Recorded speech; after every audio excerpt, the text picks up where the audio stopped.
खुलुमबाय बेयो बड'लेण्ड इंखं टेलिभिजन दिनै 6 जुन 2020 सनिबारखालि सानसेनि बरादखौ नोंथांमोननि खाथियाव लानानै फैदों आं सदानन्द दैमारिया सिगां फरायथिन लादों मेष राशि दिनैनि साना मोजां मावनो लानाय खामानिखौ मावफुंनो हानानै गोसोआव जोबोर गोजोननाय मोनगोन देहाया मोजाङै थागोन अब्लाबो जानाय लोंनायाव सांग्रां थानाया गाहाम बहानिफ्रायबा मोजां खौरां फैनो हागौ रांखावरियाव जोबोर मोजां बेफार फालांगियावबो मोजां होनजायो न'खराव अनलायनाय फैगोन बहाबा थांनांगौब्ला दिनै मोजां गुबुननि गोसोखौ बोनो हागोन समाजाव मान मोनगोन गोदान मिजिंजों गोदान खामानि मावनो गोसो जागोन वृष राशि दिनैनि साना बारा मोजां नङा गोसोखौ जोबोर गुलुं गुजुं मोनगोन मावनो लानाय खामानिखौ मावफुंनो हानाय नङा गोसोखौ लोरबां मोनगोन रांखावरियाव बारा मोजां नङा बेफार फालांगियावबो मोजांद्राय नङा बहाबा थाङोब्ला मोजांबो बेबो नङा साननाया गुलाय गुजाय जागोन न'खराव बिसि फिसायनि गेजेराव एना एनि जानो हागौ देहाया मोजाङै थागोन गुबुननि हेफाजाब मोननाय नङा सुथुरा बांगोन सांग्रां जानाया गाहाम मिथुन राशि दिनैनि साना मोजां आरो गाज्रिनि गेजेरजों बाबेनलांगोन गोसोखौ जोबोर गुलुं गुजुं मोनगोन गोब्राब खामानियाव मुखुब थानांगोन देहाखौ मेंनाय मोनगोन जानाय लोंनायाव सांग्रां जानाया गाहाम रांखावरियाव मोजां नङा बेफार फालांगियावबो मोजां मुलाम्फा मोननो हानाय नङा न'खराव एना एनि फैनो हागौ गोसोनि बोलोआ लोरबां जागोन मावनो लानाय खामानिखौ मावफुंनो हानाय नङा गोसोनि मिजिंफोरा मोगथाङाव जाफुंनाय नङा कर्कट राशि दिनैनि साना बारा मोजां नङा गोसोआव गुलाय गुजाय साननाय फैगोन गावखौल' साननो रोंगोन गुबुनखौ मान होनो रोंनाय नङा सुथुरा बांगोन रांखावरियाव मोजां बेफार फालांगियावबो मोजां देहाया मोजाङै थागोन नाथाय बिमा एबा बिफानि गेजेराव सोरबा सासेया देहाया गाज्रि जागोन हरखाबै बहाबा दुखु मोननो हागौ गुबुननि हेफाजाब मोनगोन न'खराव अनलायनाय फैगोन सेंग्रा सिख्लाफोरा गोसोखौ जोबोर रमान्टिक मोनगोन सिंह राशि दिनैनि साना बारा मोजां नङा गोसोआव गुलाय गुजाय साननाय फैगोन मावनो लानाय खामानिखौ मावफुंनो हानाय नङा सोरबा लोगोआ खहा खालामनो नाजागोन सुथुरा बांगोन रांखावरियाव मोजां नङा धोन खहा जानो हागौ बेफार फालांगियाव मोजांद्राय नङा गोसोनि साननायखौ गुबुननो दाफोरमाय न'खराव अनलायनाय फैगोन देहाया मोजां थानाय नङा जानाय लोंनायाव सांग्रां जानाया गाहाम कन्या राशि दिनैनि साना मोजां आरो गाज्रिनि गेजेरजों बाबेनलांगोन गोसोखौ गुलाय गुजाय मोनगोन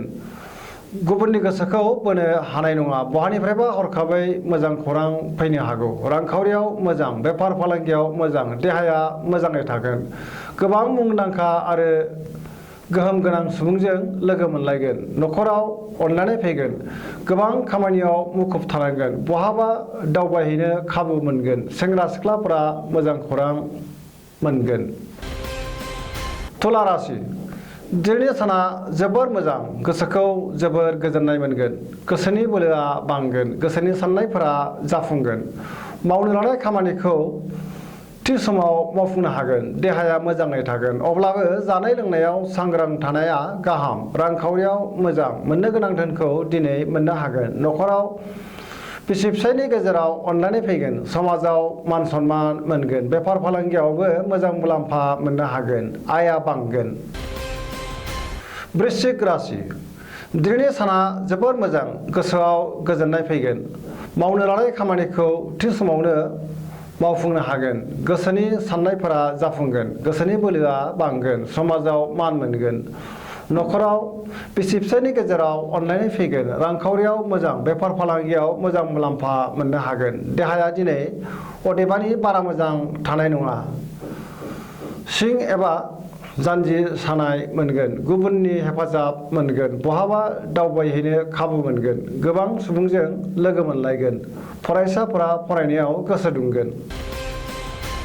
धनु राशि दिनैनि साना जोबोर मोजां गोसोखौ जोबोर गोजोननाय मोनगोन गोसोआव बोलो बांगोन मावनो लानाय खामानिखौ थि समाव मावफुंनो हागोन गोसोनि साननायफोरा जाफुंगोन रांखावरियाव जोबोर मोजां बेफार फालांगियाव जोबोर मोजां मुलाम्फा मोननो हागोन समाजाव मान मोनगोन, देहाया मोजाङै थागोन। अब्लाबो जानाय लोंनायाव सांग्रां जानाया गाहाम। गुबुननि गोसोखौ बोनो हागोन, न'खराव अनलायनाय फैगोन, सेंग्रा सिख्लाफ्रा गोसोनि साननायखौ फोरमायलायनो हागोन। मकर राशि दिनैनि साना जोबोर मोजां, गोसोनि साननाया जाफुंगोन, सिगांनि आद्रा खामानिखौ मावफुंनो हागोन, रांखावरियाव जोबोर मोजां, मोननो गोनां धोनखौ मोननो हागोन, बेफार फालांगियाव जोबोर मोजां मुलाम्फा मोननो हागोन, गुबुनजों मोजां सोमोन्दो लाखिनो रोंगोन, गोब्राब खामानिखौ मावफुंनो हागोन, न'खराव अनलायनाय फैगोन, बिदा फंबायनि हेफाजाब मोनगोन, समाजाव मान मोनगोन, बयजोंबो अनजागोन। कुम्भ राशि दिनैनि साना बारा मोजां नङा, गोसोखौ गुलुं गुजुं मोनगोन, माबा जाहोनाव गुबुनजों लाजि फोनांजागोन, खामानिखौ थि समाव मावफुंनो हानाय नङा, बहानिफ्रायबा हरखाबै गाज्रि खौरां फैनो हागौ, रांखावरियाव मोजां, फालांगियावबो मोजां, देहाया मोजाङै थागोन, न'खराव अनलायनाय फैगोन,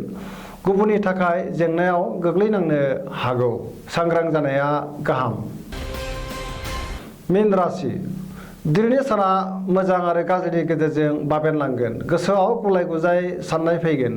गोसोनि बोलोआ लोरबां जागोन, माबा मोनसे गोरोन्थि मावफ्लांनानै गोबां खहा जानांनो हागौ, गोसोनि साननायखौ गुबुननो दाफोरमाय, देहाया मोजाङै थानाय नङा, लोमजानाय मोनगोन, जानाय लोंनायाव सांग्रां जानाया गाहाम, रांखावरियाव मोजां, बेफार फालांगियावबो मोजां, न'खराव अनलायनाय फैगोन, गोसोआ जोबोर रमान्टिक जागोन, फरायसाफोरा फरायनायाव गोसो दुंगोन आरो मोजां फिथाइ मोनगोन। दिनैनि राशि फरायथिनाया एसेनोसै। जोबनायाव बेखौनो खावलायो जाहाथे नोंथांमोना सानफ्रामबो जोंनि बे बड'लेण्ड इंखं टेलिभिजनखौ नायबाय थायो आरो साबस्क्राइब खालामो। एसेनोसै, गोजोन्थों।